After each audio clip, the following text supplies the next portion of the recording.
bong, bong, bong, bong, bong, bong, bong, bong, bong, bong. Well, good morning, ladies and gentlemen. This is Ray Dolan from the Shout Out Show, coming to you from the observatory here in Clonkill. Yes, we are here in position. We have our friends in position, and we're looking forward to chatting to the great man himself, and that is John Nooney. We've been just through some of the place, and I cannot believe how fantastic it's like being in space in Clonkill. So before we start our interview and our special guest, and clear me throat, we have Anne Robinson, and she is in England, and her mother's birthday is today, and Anne's mother is in hospital. So happy birthday to you, happy birthday to you, happy birthday dear Anne's mother, happy birthday to you. You never left her name, send us her name. And then we have Riccardo Jimmy Scalacci, and his name is that's his name. That's what he goes by on Facebook. But Riccardo, how's it going? And a big shout out to your partner. It's her birthday, I think, today, and that's Avril. So happy birthday to you. Happy birthday wishes as well to the Celtic Blondes. There the girls do the Irish dancing, and they are 27 today. Both of them are 27 because they are Celtic Blondes and they are twins. So a big shout out to you girls, and hope you have a fantastic day and dance your way around the kitchen, and hello to your mother as well. Let me see who else we've got. Avros Technology, and this is run by a gentleman called Paul Gilbride, and we'd like to congratulate them on what did they do? They retained their title, and their title is Microsoft Business Application Partner of the Year. So once again, and there's a lad going by with silage. Yes, just like that. Silage is on the move here in Clonkill. So big shout out to you guys, and that man is from Mullingar, born, bred and reared. We have some fantastic people in Mullingar. We have loads of fantastic people in Mullingar. We have great music, we have great artists and great business. So a big happy birthday to Michael Lodian as well, and he is in Selbridge, and he's very much involved in the Selbridge Street Festival, and I think it was either last week or this week. Anyway, it's gone for this year, but next year we will be back. Looking forward to seeing you all in Selbridge, and that's Michael Lodian. Happy birthday to you, my friend. And a big birthday shout out to Sarah Pringle, who is not too far from here, but I think she's away on holidays at the moment. Big shout out to you, Sarah, and a happy birthday to you. Liam Murray, who is in London, originally from Mullingar, in Mullingar. Big happy birthday to you. And Philomena Fee Kennedy is in Calucan. Happy birthday to you. And let me see, we have Joan M-U-L-H Mulhern, and she is in Omagh, and a happy birthday to you, my dear. Michael McGlynn is in Mostrim, otherwise known as Edwardstown, where my mother came from, and it's very unusual to see someone using Mostrim. So a big birthday to you and congratulations. And Fiona Klein is in Mullingar, and it's her birthday as well. And then we have Narin Narinja, and she's in Mullingar Dental Centre, and a big shout out to you, my dear, in Mullingar Dental Centre. Yes, there's people coming from all angles here. The bus is going to be full in 5 minutes with local neighbours arriving.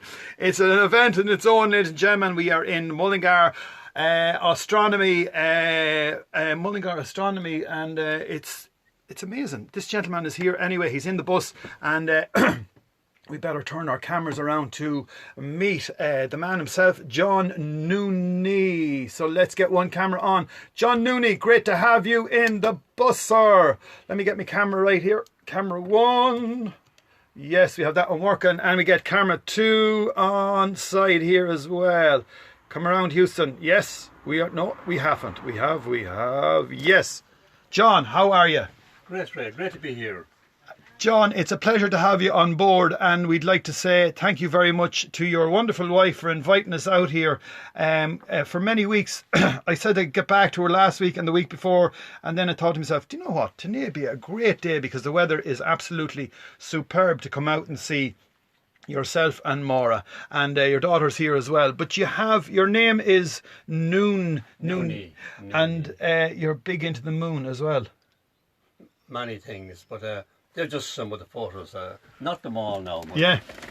Difficult to get a shot on them, I would imagine. But Yeah, we'll just go down through them all. This is a collection of all the work. some of the work, some of the work. You have an observatory, and for years I've been looking and driving by, and we've been told about how fantastic it is, and to call in, and this is our chance to call in to see you. How is the conservatory or observatory going? It's quiet at the moment because everything is quiet really at the moment. Yeah, so I'm not taking in any groups because of the coronavirus and all that. But for the past year or so, it's been quiet enough. Yeah, hasn't been active up to that. With schools and things, but of late, not so much, you know. We went through all the different observatories you have from the one you started out. That's the one in the garden now at the moment. That's obsolete at the moment. But you have 3 different areas. Well, you have 4 different rooms that people can see. Tell us just a little bit about the first room that you brought us into. Well, the first, it's a whole series of buildings that have accumulated over many, many years. It hasn't been done all together. The first one you see coming along the road is the original observatory, built around 1970 or 65 or so. Right. And that was put there because of landings on the moon, and Patrick Moore influenced me in a big way, and a whole lot of things. But I always wanted to have a telescope of my own. Right. So it was the building of the telescope that was the catalyst behind the whole thing. And from that thing it developed then. There was many years and I gave it up completely when it was working, and I went back to it again then. And I finally built myself a proper observatory, and it's down in the garden, and that's the one I use. The rooms I use to bring people that want to learn about astronomy, and there's all kinds of artifacts in there relating to astronomy. But what I do mostly at the moment now is just take pictures and develop them and that type of thing. You know. You're retired now, but how long are you retired? I'm retired. I suppose I'm retired 20 years now. Go away. Yeah, I worked in a great factory for a long time, and that closed down. So that was the end of that, you know. That was Tarket. Now, I mean, you came into Tarket. When did you get into Tarket? I came into Tarket in 1977. Right. Jimmy Bennett got that into Mullingar. Jimmy Bennett was a great man. Jimmy Bennett is the unsung hero of Mullingar, really. There should be a statue alongside Joe there. You know, That's true. That wouldn't be any harm. And I remember Jimmy's pub as a kid, and I always remember him with the suit, and just clear memories of him. And he was very, very well regarded in the town of Mullingar. Exceptional man he was. Yeah, he did so much. But getting in Tarkat, they all went to America that time. A group of them, and persuaded the powers that be to come over, a big company like that, you know. Yeah. That was a big breakthrough, it was. We're just running down on battery here. If we can get just a battery for the iPhone. We have, but let me see, carrying on, we're in Clonkill. Clonkill is a historic place in Mullingar and Westmeath. It was one of the first places that got water, is that right? What is the first place that got water? Apart from electricity. In this area, and I thought that was a huge breakthrough. Yeah. This is 30 years ago now, and that scheme came in. Of course we had electricity before that. Yeah. But the water was a big thing, and then that initiated a movement of people into the area. People found it a very attractive area, and a whole lot of things happened then, and it's all a combination of all of those things, Ray, that made this area what it is. But there's a magic to Clonkill. I don't know what it is. Crazy Corner. Where did Crazy Corner come from? Crazy Corner exists on a stone, written on a stone above at the Crazy Corner. Not easy to see now. Yeah. And there's a great controversy over what's the meaning of that word, Crazy Corner. Lots of people have tried to come up with various... but nothing really has come through. Not really, no. Yeah. No. Another fantastic thing here in Clonkill, hurling. It's bred into them.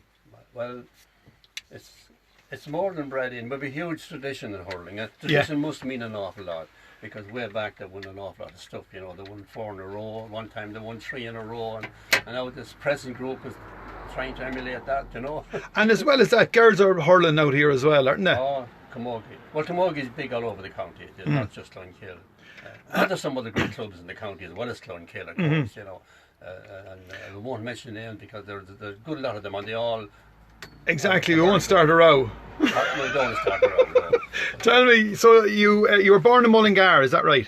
Were you born here in this area? In this area, not here now, but it's near here, yeah. Ah, right, and then you went to college then in Mullingar? Yeah, and that was interesting now, it was, you know, because at that time, I'm not sure whether we were educated at all or not, really, you know. It's hard to describe it. Very well put. We picked things up as we went along, you know. Yeah. Yeah. And you were telling me Joe went to school with you. Yeah, I was Joe for about a year in school, yeah. Wow. Oh, yeah. He made his mark even in community college, you know, he was, yeah. A well-known chap that time, you know. Yeah, and there was a piano down there as well, was there? Pardon? Did they have a piano in the college? Would they have for the music teacher in the community college? Yeah. I forget her name now, but Right. she was a great teacher. But Joe used to play the piano there at times. So, Right. Yeah. And sing a couple of tunes. Not singing now. I don't know about the singing now, but Right. he was part of the group that time there. Yeah. Very good. So, I mean, you would have been from the country and they would have been from the town. Was there a rivalry at that time, bike gangs or anything like that? Or Not at all. No, Yeah. rivalry. Everybody went to school on bicycles that time. You know. Yeah. No buses or anything like that. No. I remember here people going cycling into town, all the young girls and fellas, you know, all Yeah. together. Yeah. different times altogether then? Totally different, and very few cars on the road, even, you know. So, right, you finished in community college in Mullingar. Then where did you head for then? Where was... I tried to become a motor mechanic, and I wasn't very good at it. Right. No, so I spent a couple of years at that kind of crack, learning the trade, and finally got into Boardmona, out in Rochester Bridge, and that was huge, that was a Boardmona. huge thing. Yeah. Everybody was, all the young lads that time, the trades were the big thing. Mm-hmm. Do I look in straight in the camera? No. Oh, yeah, you're doing great, yeah. Uh, That's the side where the camera is, yeah. getting a trade, whether it's the ESP, Boardmona, or whatever, or Border Works, they're the big jobs. Yeah. I tried to get in there. So I eventually got in there, and that's where you start learning stuff when you go into a big company like that, you know. All engineering, of course, you know. Yeah. Yeah. And That's where you learn the skills, you know. Yeah. How to weld and how to make things with your hands, and you had to do that or you wouldn't survive there, you know, you wouldn't. And this is great for you because, I mean, you made your own conservatory or observatory and you've done the mechanics of it and you built literally everything from there on. Oh, yeah. You showed us earlier about the basics of looking at the stars. I mean, it's mirrors and that's really it, isn't it? And in the very beginning, I made my own mirrors. You know, ground a mirror and grind. It's a skill you have to learn too. Go on. That's if you can't buy a telescope, you know. Yeah. Which I couldn't at the time. They were born in Ireland, really. Yeah. But I made that small telescope. But I finally wanted a really better one, that kind of thing. So you go on and you upgrade it. Upgrade is the correct word, yeah. As I said, you moved on and you got into Mullingar then, and you got into Tarket. Tarket then was a very, very important part of Mullingar's culture at that time, and it built itself up, and many generations went through it. Oh, yeah. And then she closed, and now it's open again. How do you feel about that? Well, Tarket is not open again, of course. No, but the building is in use. The building is in use with many groups using it, like, you know, that's a good thing, you know, it is. Yeah, but the big factory itself is no longer there, you know. Yeah. And the connection with the stars then, I mean, how would you sum it all up? What is your passion for the stars, or what is that connection? What drives you out there? The thing is curiosity. That's what drives everyone. You've got to be curious about things. You've got to want to know things, you know, for yourself. Yeah. People can tell you certain things, but you want to know what's it all about. So initially the stars were just, I never looked at stars really as such, because Right. you don't see much in a star. Mm-hmm. It's the whole thing connecting to that, you know, astronomy is what they call it. Learning about the cosmos, the vastness of that, and what it means to us, all about ourselves, and we're part of that, you know.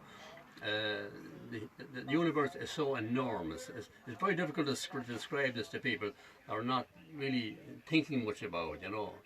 But one of the best ways I've found of describing how insignificant we are ourselves, how insignificant we are, that the Earth goes around the sun, of course, 9 planets, but the sun is the main mother of everything, the sun. We're part of the sun.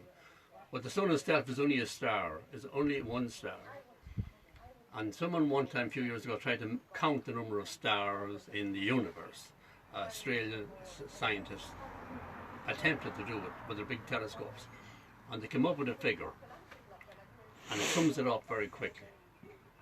That there's more stars in the whole universe as we know it. That there are grains of sand on every beach in the world, individual grains of sand on the beaches. Anybody goes to a beach to know what that's like. There's more stars in the sky than that. Amazing. So that's a number. You couldn't put a number onto it. You couldn't write enough of noughts behind one. Exactly. You know what I mean? And then to bring it back into your own mind of to say, you know, some people say, well, I am more important, or this is important and that is important.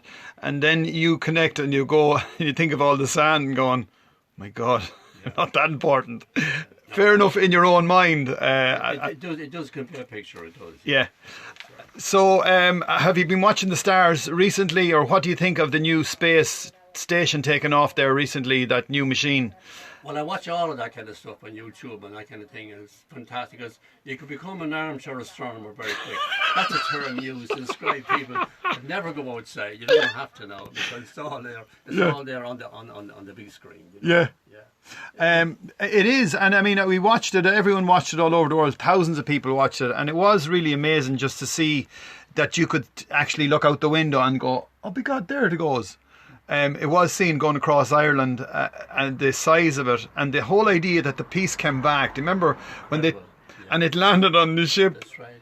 You know, one of the best pictures or videos I've seen in nearly ever come up recently there, and it's a spacecraft called the New Horizon. It went to Pluto, the furthest planet in the solar system. Pluto, a small planet. Yeah. It took 10 years to get there, or 9 years, but it zipped in over the planet down to about 7,000 miles across. As in one event, just right in over and filmed it on the way across. And that film is there on as incredible. It's up on Facebook now at the moment. Anybody wants to see it on my Facebook. Oh, brilliant! You have a Facebook page as well, yeah? Yeah, and Slunkill Observatory. Have a look at Pluto flyby. It's really something else. We're putting the word out if anyone's out there. Is it okay to call and see you? So I'm open all the time here. Right. Brilliant. Well, look, if anyone wants to call out and see this great man with great knowledge, and as I say, born, bred and reared in Mullingar, as I say, from the sign is right beside him, from Mullingar, in Mullingar. His name is John Nooney, and it's great to have him on our bus once again. As I said, every day something new is coming up. People are contacting us from all over the place. We've had a very busy week. I don't know what's going to happen tomorrow. If you want to give us a shout where you are, we can call out to see you as well. We're going to have a very busy week. Next week we intend to go on the road and do something totally different as well. Start going to different counties or whatever. But once again, for myself and John here at the Clonkill Observatory, if you want to call out, that's the man to say hello to. And this is Ray Dolan from Mullingar, in Mullingar, promoting what's good and great about our town on the Shout Out Show. Thanks, John. Good luck.